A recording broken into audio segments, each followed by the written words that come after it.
Welcome to the Nerd Party. Hi everyone, Shawn Eastridge here. Thanks so much for tuning in to this special Between Takes episode of Missing Frames, the podcast where we watch all the movies we should have seen by this point in our lives. So I've been covering the Atlanta Film Festival all this week, all last week. I mean, if you're already following us at Join Nerd Party on Twitter, or if you're following us on Instagram, The Nerd Party, you should know this. This is not news to you. And if you're not following us, why are we even friends? Why are we... Sorry, it's just... It really hurts. So make sure you're following us in both those spots. Anyway, one of my personal favorite films that I saw at the film festival last week was Little Woods, which was written and directed by Nia DaCosta and stars Tessa Thompson and Lily James. They play two sisters, Ollie and Deb, who struggle to make ends meet in a fracking boomtown in North Dakota. It's such a compelling story. It has great performances, and it's also Nia's feature debut. And if it's any indication of things to come, we have so much to look forward to. And by the way, things to look forward to includes the upcoming Candyman remake produced and co-written by Jordan Peele. You've heard of him, right? He, makes movies and stuff. He's a pretty cool guy. I got the chance to chat with Nia and two of Little Wood's incredible producers, Gabrielle Nadig and Rachael Fung. We talk about the script's development from Nia's time when she was at the Sundance Institute to the final product you see on the big screen. We discuss the film's incredible, grounded cinematography, the performances, and getting this great cast together. And we also talk about the importance of diversity, featuring it both behind the camera and in front of it. So just a heads up, this interview contains minor spoilers for the film. So what you'll want to do is go check it out. It's released in theaters this Friday. That's April 19th.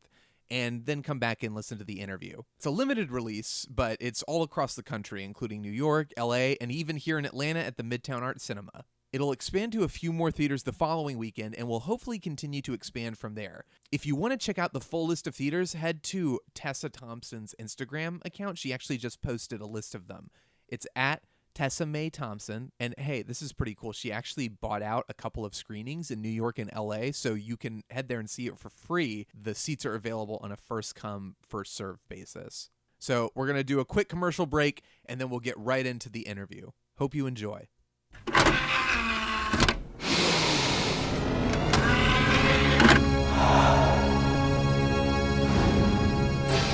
Now available to own on video cassette.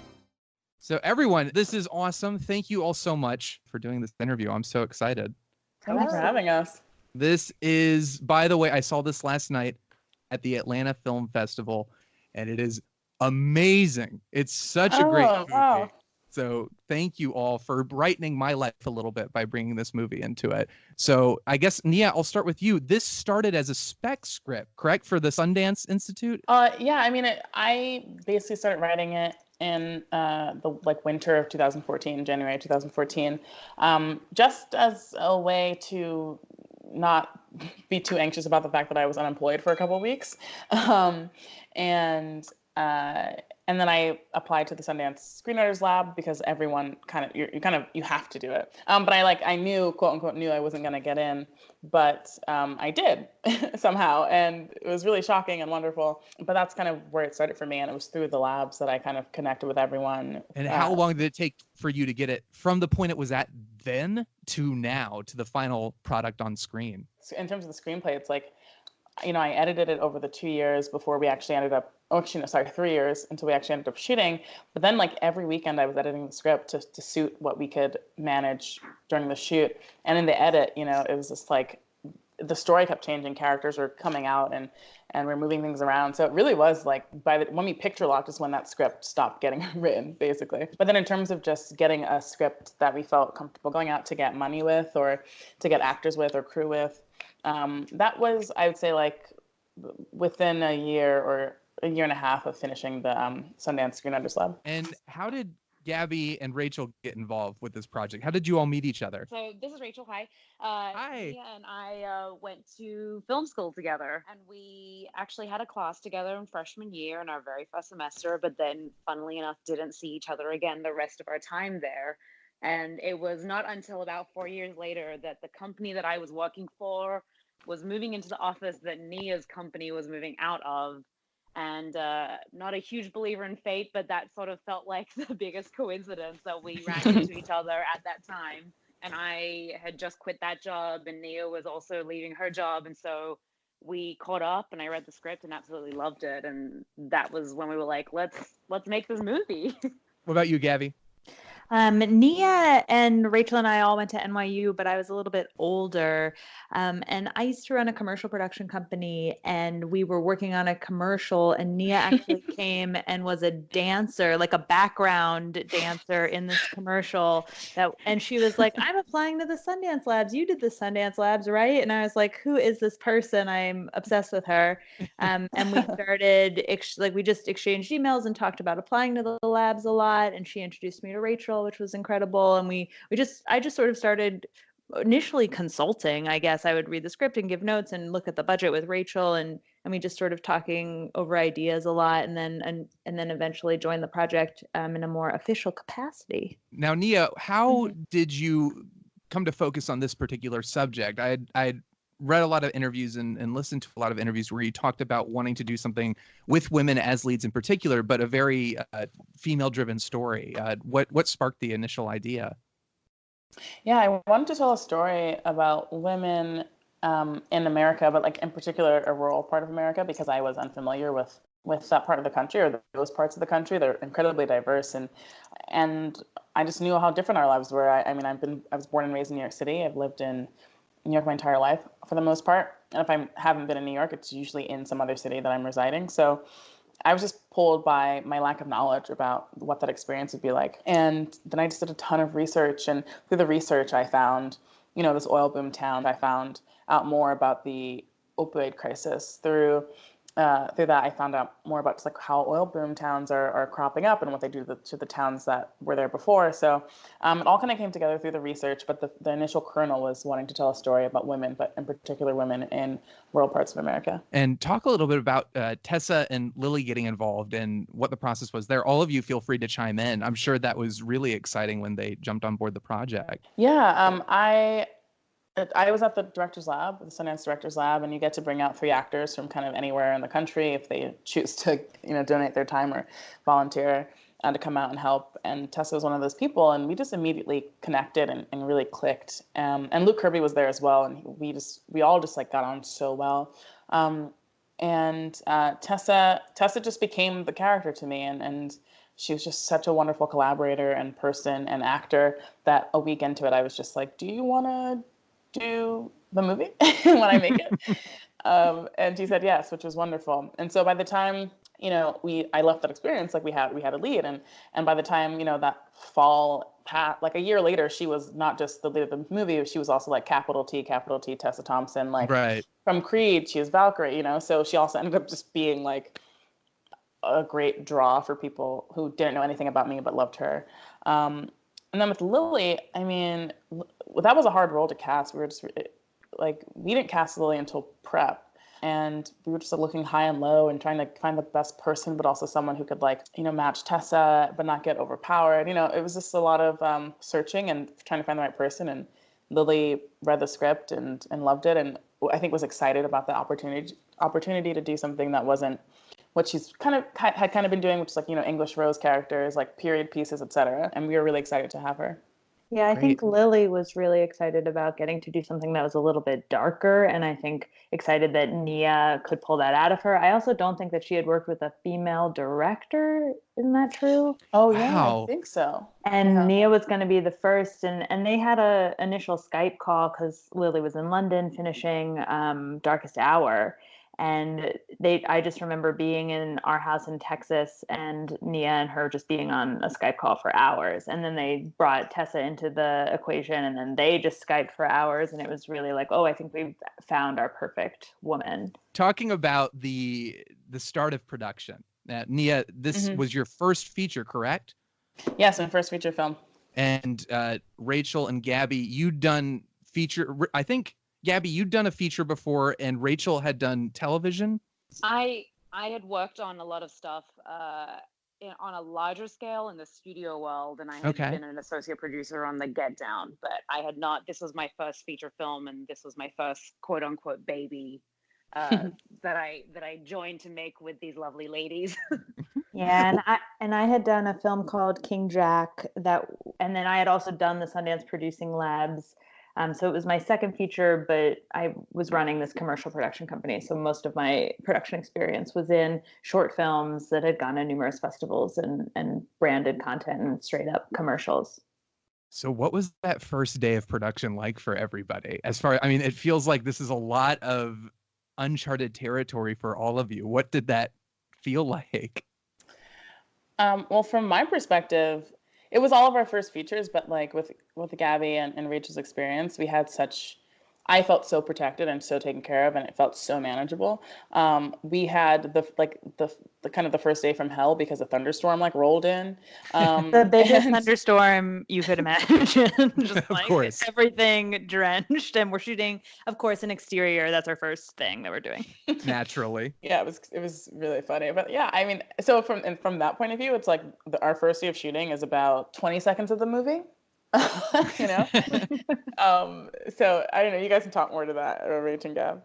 I was going to say that I think one of the great things was that because that first day was so tough with our set basically getting drowned, was that we realized we had a really great crew with us and really great cast with us. Everyone sort of just banded together to do what was necessary to get the day done, and that sort of helped set the tone, I think, for the rest of the shoot, where everyone was really on board and just down to do whatever needed to happen to make this movie. Yeah, we had a really incredible local crew. Most of our crew was based in Austin, Texas, and we had brought some department heads out from New York, but overall, after those first couple of days, it was very clear that we were going to be this wonderful family, sort of making it work no matter what. Yeah. And as far as the visual style of the film goes, it's very grounded, and there's a lot of handheld tracking shots. And I love the combination of that with these kind of more contemplative, like the wider horizon shots and the landscape shots. As far as developing that visual style with your DP, Matt Mitchell, what were those conversations like, and what were you going for, Nia? Yeah, when I stepped into this, I had a very specific idea of what I wanted the movie to look like. And a lot of that was from wanting it to do justice to how beautiful I thought North Dakota was, and how full of life these places are. I feel like sometimes with independent film, because it's so tough and there's so much to think about and there's so little money, production design kind of goes out of the window. But I wanted to be very specific about the place, and I wanted it to feel vibrant. So I think it's a pretty colorful film. We were very careful about handheld. We didn't just use handheld as a default. Matt and I talked a lot about when we would be on sticks, when we would use dolly, when we would use steady, and then handheld if it felt necessary, if it felt like it suited the scene, as opposed to just doing it because it was fast. And that was sort of step one, just saying, listen, we're going to make a movie with with a visual identity. And then Matt was great. I mean, Matt and I swear Matt and I met 3 weeks before prep started, and then we kind of got to know each other. Not 3 weeks. Was it? When was it? Because I feel like we met, and then the next time I saw him, we were on in prep. I'll have to I could probably disprove that with email evidence. Yeah, I don't think it was 3 weeks. Emotionally, it felt like 3 weeks. You were on third, third date, and then it was shoot my movie. Yeah, exactly. And because honestly, our process was so, we were kind of like cowboys when we went into getting money for the movie before we shot, because it happened in such a wonderful and kind of quick way in a certain respect. But with Matt, Matt and I learned about each other when we were working together, and also about our styles, and they happened to really, really meld in a really wonderful way. And one of our first conversations, I was talking about how much I love the 70s and Gordon Willis, and of course he was like, me too. And then I was like, I love zooms, let's do zooms. And I thought he was going to laugh me out of the parking lot, and he was like, absolutely, so the fact that the things that I really loved, he really loved, was really awesome. And he's just a great partner. He was really wonderful to work with. There's so much good stuff in this. One of my favorite, I think it's just a long shot of, by long shot, I mean it's a long take of Ollie hiding all her medicine, all her drugs for her parole officer coming over. But there's a lot of great stuff like that that really puts you in the mood. Were there any particularly challenging shots that you were so like, you look at that and you want to just brag about it and be like, I can't believe we pulled that off? I mean, a lot of our philosophy was like, if we can do it in one, we might as well do it in one. If it's not distracting, you know what I mean? Like, I hate when it's like, we did a 20-minute oneer. It's like, but who cares? But we kind of, for us, it was like more about like story and being inside the character's head and kind of like feeling like you can't escape, etc. So one of those moments was one of the first shots of the movie, actually, which is Ollie coming out of the woods, and then she starts running, and we're still with her. We're with her, and she's like going in and out of focus, and it's very like jarring. How did you pull that shot off? Because I remember that right from the get-go, that grabbed me. You could feel the audience like pulled right into the movie, and I was like, are they on a truck, or is like, how was the shot done? It's a pickup and great crew, basically. We were in a national park, I think it was one of the like really great parks in Texas, and it was like a pan and a zoom and just like driving and her running, like booking it towards us. It was really awesome. And we did it a couple of times, and it was funny because, I mean, it just went so well. Like, Matt's amazing. So he figured that out and like how to make that work. And our focus puller, our first AC was so amazing. So, I mean, just having those kinds of people on set like made those things so possible. So, but that one is definitely the one we were like, yes, we got it. And to open the film, not bad. But this is another one about just the screenwriting process and the story, because one of the things that impressed me so much, I was so amazed by the balance of the stories you're telling and all the characters, because it feels like, okay, I think this movie is about Ollie, but also you've got Deb and she's got her pregnancy. And then there's just the drug stuff. There's the job interview. There's so much stuff going on, but it never feels bogged down or overwhelming. How did you get to that point as far as developing the script? Because it works so well. And how did you find the balance as you were crafting the film, not only in writing, but in the edit, and trying to figure out, okay, what is it going too slow? Is it going too fast? Is this not clear? What were the challenges there? Yeah, that was a perennial challenge, I think, for the movie. Or not challenge, but just something that I was always sculpting and looking at and being particular about. When the first draft of the script, the first draft that like Rachael and Gabrielle read, was full of so many characters and had so much more scope, and it was just like, whoa, so much is happening. And then as we got through like editing it and shooting it, and also editing the footage, it was just about pulling out everything that wasn't about these two sisters. And so everything that's in the film, yes, it's like a lot of topics, like a lot of big things that are, that we are talking about, but they all connect back to them, their relationship and their lives.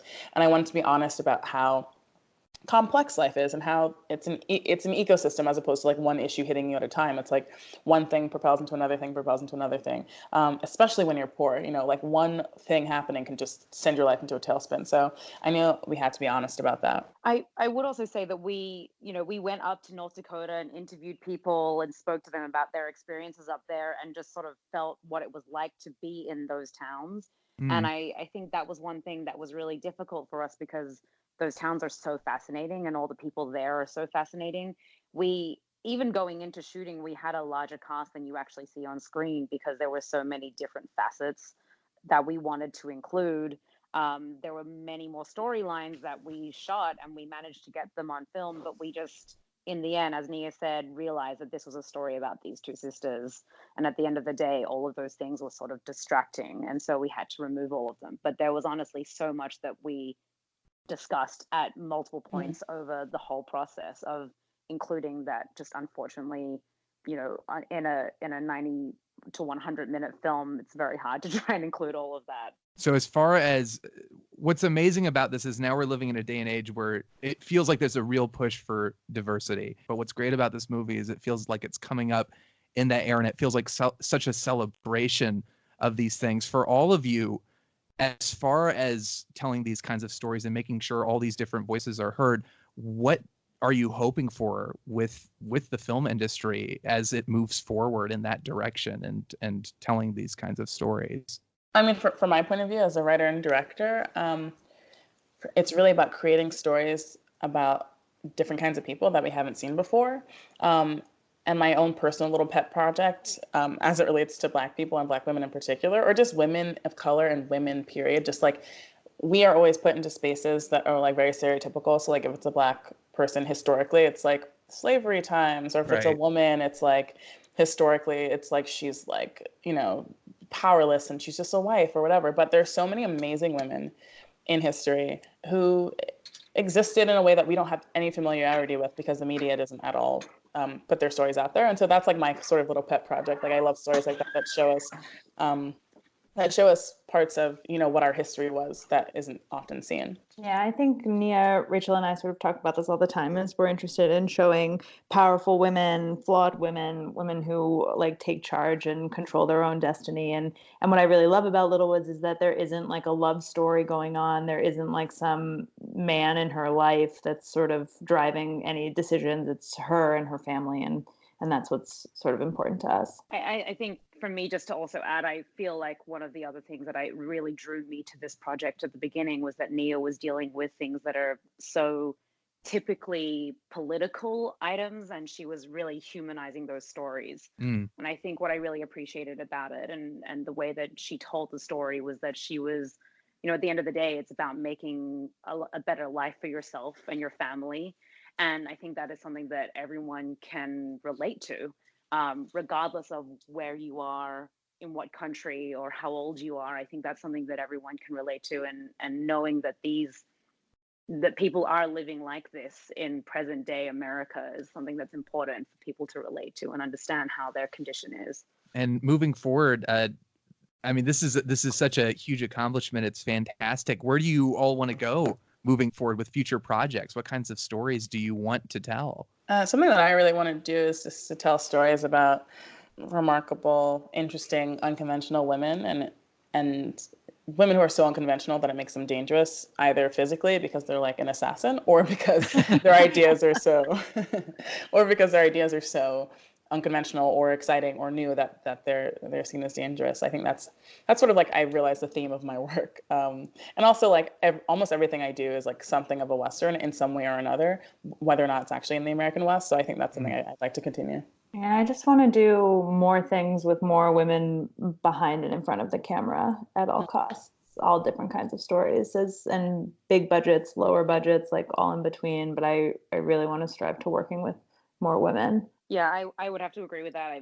I really want to support female filmmakers, but I'm also very interested in seeing more diversity on screen as well. I've sort of realized as I evaluate my own condition from how I was growing up to now, that is something that I really missed as a child. And so I am also trying to actively look for projects that will involve filmmakers telling different perspectives. And I have one last question. My main podcast, Missing Frames, we watch all the movies we should have seen by this point in our lives. For all of you, what is a movie that you absolutely have been dying to see that you've just never gotten around to seeing? Oh wow, that's a great tough question. one.